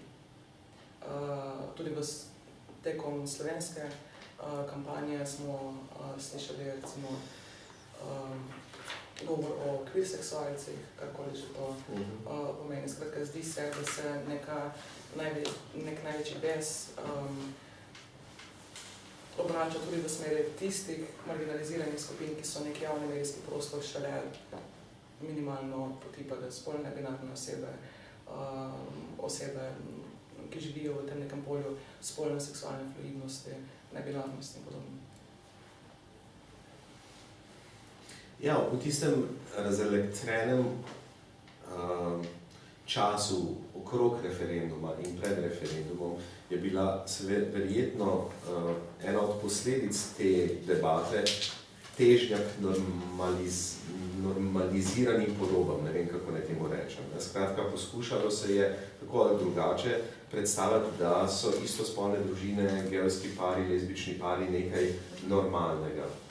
In transspolne osebe, ki so neka za večino nova zgodba, so bile v tej zgodbi lahko razumljene kot moteč element, ker odpirajo še neka nova vprašanja in je preveč zapleteno in tako naprej. In tukaj slovenski primer ni bil pravzaprav, meni se zdi, edini, kjer je do tovrstnega kleša pravzaprav, ne, znotraj skupnosti prišlo. Po drugi strani je pa zanimivo, da anti-gender gibanja do pred kratkim in ponekod še vedno ne, sploh ne naslavljajo teh vprašanj. V bistvu jih ne prepoznavajo še kot dovolj mainstream izpostavljena vprašanja, da bi jih naslavljali. Recimo v Franciji, ko so imeli razpravo o nekem zakonu za transspolne osebe, se Manif pour tous sploh ne oglasi. Ne? Čeprav hkrati pa to teorijo spola razlagajo, najpogosteje, kar prebereš na spletnih straneh, kaj je teorija spola, to, da lahko spremeniš spol večkrat na dan. Kar gre bistveno bližje transspolnim temam kot istospolnim družinam ali pa abortusom ali pa kaj podobnega. Tako da, ampak jaz mislim, da zdaj, ko je seveda papež naslovil transspolne osebe kot nekaj, kar gre proti tej, kaj že govori on, ekologija, naravna ekologija, kaj že. Skratka, da je treba ne skrbeti za naravo in da je treba skrbeti tudi za naravo človeka. Prosim? Integralna ekologija. Ne, ja, skratka uporablja to ekologijo. In ta narava človeka je seveda, da v fizičnem smislu ne interveniraš v telo, ker ne tak, kot si te naredil. Mislim, treba je ohraniti torej te gozdove v Amazoniji, ne, in moškega in žensko takega kot sta. Zdaj, kakšno vprašanje? Roman je x-krat prišel na njegovo očitno dramatično točko, to je referendum. Prva, najbolj enostavna reakcija na to je, da kaj, če bi mi že vzeli, se veže tudi deloma na to, o čemer je Sašo govoril, to možnost ljudem, da o tovrstnih vprašanjih odločajo. V Sloveniji je mogoče našteti lepo število referendumov, kjer je mogoče dokazati, kar je hudo reči, seveda v slovenskem prostoru, ker imamo v tem ustvarjeno mnenje, da je parlament, kakorkoli je že omejen, bolj razsvetljen, bolj liberalen, kot smo mi, ko smo povprašani. Mi s 80% praviloma povemo, da pozabite, ne bo teh prostorov svobod. To zmore celo parlament narediti. Torej, lahko komentiraš, pa ti bom takoj nastavil še seveda kavl, ko sem jaz o tem razmišljal, ker sem se z demokracijo pač ukvarjal kar nekaj časa, mi je prišla na mizo seveda situacija, ki je Finska. Tam imamo situacijo, kjer equal marriage law pride skozi, seveda skozi neposredno demokracijo v parlament in kjer se zbere ta anti-gender linija in proba vršiti ta zakon z enako inicijativo. In imaš parlament, ki reče, ne, hvala, o tem smo odločili, mi tega ne bomo potrdili. Ne vem, koliko ti je to znano, ampak odpira vprašanje demokracije, vprašanje neposredne demokracije, ki vsaj v mojih očeh postaja z novimi mediji prvič mogoča, jaz raje kot o permisivnosti, tukaj govorim o liberalnosti, to je posebna diskusija, ampak omogoča širša polja svobode, a se jih bojimo, je vprašanje, ki je zadaj. Jaz mislim, da je do določene mere to tudi vprašanje neke politične kulture. Kaj hočem s tem reči? Pri obeh referendumih, in ja, sta moja boleča točka, so javnomnenjske raziskave, torej na reprezentativnih vzorcih, kazale isti glas, kot ga je izrekel parlament. Obstajala je podpora za oba dva zakona, ampak referendum pa seveda potem ni javnomnenjska raziskava, ampak na Tam se nam pa potem vedno zgodijo ekstremi. Pridejo tisti, ki so zelo za in tisti, ki so zelo proti. In vmes imamo en prazen prostor. Na Finskem ne vem, kako je s tem praznim prostorom vmes. Ampak, če sem prav razumel vprašanje, če se skratka jaz kaj strinjam, da to sploh ne bi bile teme, ki bi šle na referendum. To je resno vprašanje. Po mojem celo v slovenski ustavi rešeno. To je vprašanje, ki se je takrat pojavljalo, se je šlo dvakrat na ustavno sodišče, ampak tako kot je znanost, ni objektivna, ne, tudi ustavno sodišče ni nepolitično. In je pač odločilo tako, kot je odločilo. In jaz se strinjam, da je to vprašanje v ustavi rešeno. Ampak in da je bilo obakrat, ne obakrat, saj enkrat, ne, z 2001 z umetno oploditvijo, tem referendum povoženo. Skratka, o vsem tem se mi sploh ne bi pogovarjali, če bi sledili temu, kar tam noter piše. V vseh treh primerih je šlo za zaščito neke manjšine. In vedno je o tem odločala večina. In tukaj se mi zdi, da je ta osnovni demokratični princip bil postavljen na glavo. Ali pa ja, postavljen na glavo. Če se neposredno navežem na to, ker meni se na začetku zdelo, da kakorkoli, tudi če gre to vprašanje na referendum, vseeno prinese nekaj dobrega, da se s tem odpre javna razprava. Potem se mi je pa začelo postavljati vprašanje, če ravno take vrste razprave ne naredi temi več škode kot koristi, ker je ravno to, omeji se na tiste 3 tedne, kjer je glavni fokus na pro and kontra in kjer je pa v našem primeru kontra bil zelo glasen, agresiven in je dejansko povozil argument, neko razumno diskusijo in tako dalje. V primerjavi kot s tem, kot je recimo primer Irske, kjer je šlo za čisto nekaj drugega, kjer je šlo za nek postopen diskurs, kjer se je poskušalo te teme približati vsakodnevnemu življenju in tako dalje. Ne vem, kako se ti zdi, da so oba referenduma naredile, če lahko tako rečemo, dejansko več škode, dodatno škodo tem vprašanjem, ali pa pač. Ne, jaz bi celo rekel, da ne. Jaz mislim, da oba referenduma sta bila pravni poraz, v tem smislu, da določena zakonodaja ni bila sprejeta, čeprav to, kar se je zgodilo po drugem referendumu, ta isti obrat, ki se zgodi na Hrvaškem pravzaprav, tam referendum je tudi sprejet, pa v pol leta je potem sprejeta zakonodaja o istospolnih partnerskih zvezah, ki skoraj da izenači. In v našem primeru se zgodi, da tisto, kar je kako je že bilo na prvem referendumu padlo, je potem po drugem referendumu, ko pade, sprejeto z tem zakonom Skratka, je imel tudi pozitivne učinke v smislu pravnih sprememb, ampak v smislu družbenih sprememb pa bi rekel, da kakorkoli je bila ta debata krvoločna in namestoma grozljiva in zelo polarizirana in tako naprej, se mi zdi, da je vendarle v družbenem smislu bila to zmaga za te skupine in za to temo. Zaradi tega, ker sem sam videl, kako je ta tema postajala mainstream. In zdaj sem že večkrat rekel, da gej in lezbijke so danes mainstream. To, mislim, 10 let nazaj to ni bilo več to. Danes je issue, so transspolne osebe, pa nebinarne osebe, pa vse to, kaj so to eni čudaki, mislim, ne citirati, ampak tako je to interpretiran.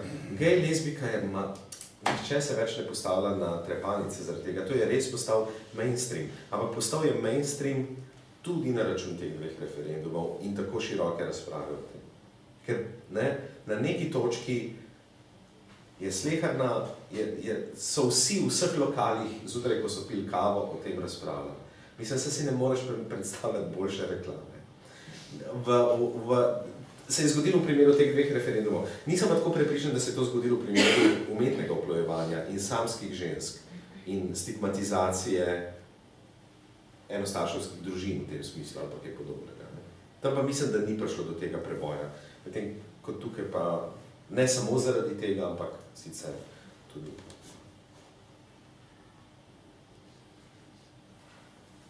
Jaz bi samo še nekaj dodal. Zdi se mi, da je problem, kot se mi, da ste vi že načeli, da dejansko liberalni ljudje postajajo konservativni, ne? Da se v bistvu nekaj, osebno sem imel tudi izkušnjo v tem drugem referendumu, kot asistent na Filozofski fakulteti sem pač obravnaval pri leksikologiji temo definicija družine, slovarska definicija družine, se zgodi pač nek negativen odziv in kaj me je presenetilo, da so v bistvu kolegi, ki se deklarirajo kot levičarji, rekli, kaj si provociral, zakaj, oziroma pač to stališče me je v bistvu veliko bolj šokiralo kot stališče ljudi, ki se v bistvu deklarirajo kot desničarji, ne.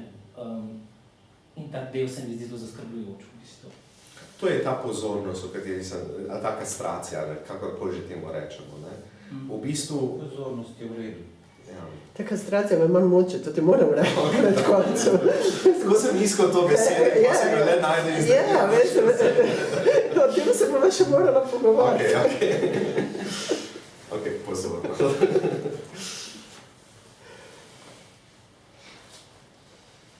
Še kakšno vprašanje? Ne. Ok. Meni se zdelo, da je bil to en izmed najlepših možnih načinov, kako preživeti tako večer. Se mora tudi končati. Zahvalila bi se gostoma za pogovor in vsem vam, ki ste se tega dogodka udeležili.